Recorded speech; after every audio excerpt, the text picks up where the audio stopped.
be in this war for the rest of my life.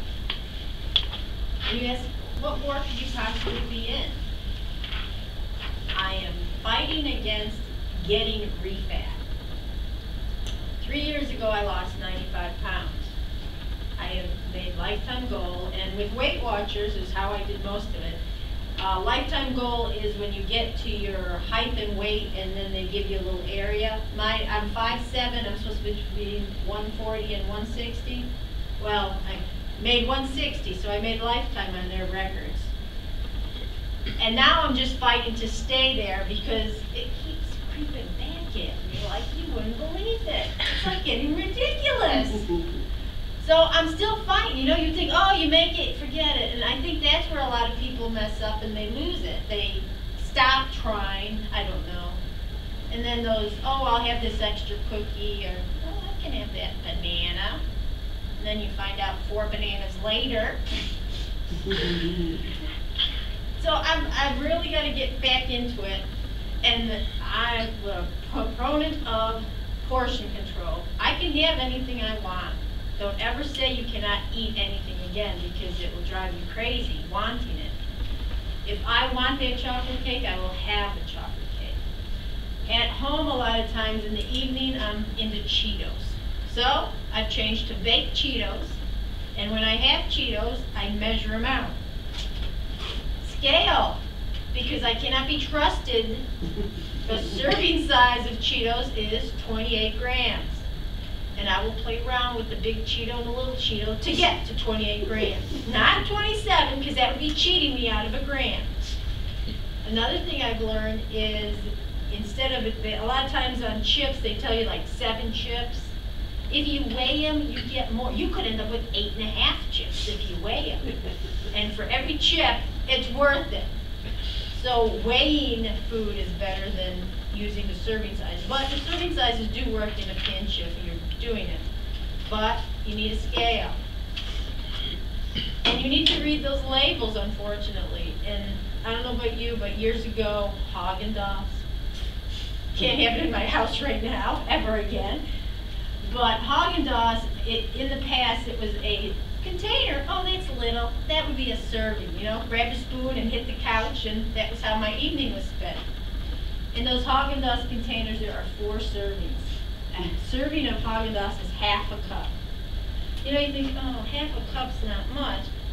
And looking at it like this, it doesn't look like much. But you fill it with ice cream, and you can't, you know, you gotta round it off. You can't, like, try to shove the whole Haagen-Dazs container in there, which you could probably pile up real high if you have the right containers. But you gotta measure it. And you can have half a cup of Haagen-Dazs, and a lot of times when you have half a cup of Haagen-Dazs, it's enough. You don't need that whole container. But you have to watch serving sizes, and you have to measure this stuff. Rice, a serving of rice is a cup. A quarter cup. I don't know of anything that's a quarter, but there probably is. But you need to measure your food and watch your serving sizes, because they do affect. And if you were trying to hold your weight where it is or lose, if you just started measuring your serving sizes, either weighing them or using measuring spoons and cups, you're going to see a difference. Because when you go out to eat, I guarantee it, you are being overfed every time you eat out. The one thing I looked up was a serving size of protein or hamburger is a quarter pound. If you ever go to Red Robin and wipe out one of those burgers, 14 ounces of protein in a Red Robin burger. So you're having 3 servings of protein in that one hamburger. And the other one that was striking me was French fries. 10 French fries is a serving of French fries. And those are the little French fries. Those aren't the Red Robin French fries. I'll warn you. So when they say order small, the children's on McDonald's menu is the one I was looking at. The children's French fry, or the small fry, is 2.4 ounces. So that is a serving size. So if you had a small French fry, you'd have your French fry fix, which I'm right up there with you. You know, you go have fast food, you gotta have French fries. So if you have a small French fry, you would be actually staying in line with the serving sizes. But if you control what you're eating, most importantly, and then there's that other ugly E word, exercise, activity. You know, I hate it. I hate doing it, but it's just part of life. You're at the Y here. You know, it's like one version of it. Personally, I use curves is what I do. In curves, you go in, you do a circuit, a half hour later, you're done. And I try to get in there 3 times a week, and my activity for the week is done.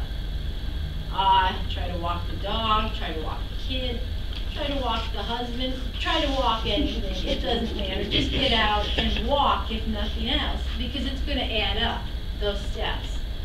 And any activity is good activity. The weather's getting better now. Getting out walking, jogging, biking, they're all good. But I'm in a war, and I'm telling you, those calories are behind me. They're just coming and hitting my butt left and right, and I gotta fight them off. I'm looking for any ideas anybody else has, because I'm always interested in hearing what other people do.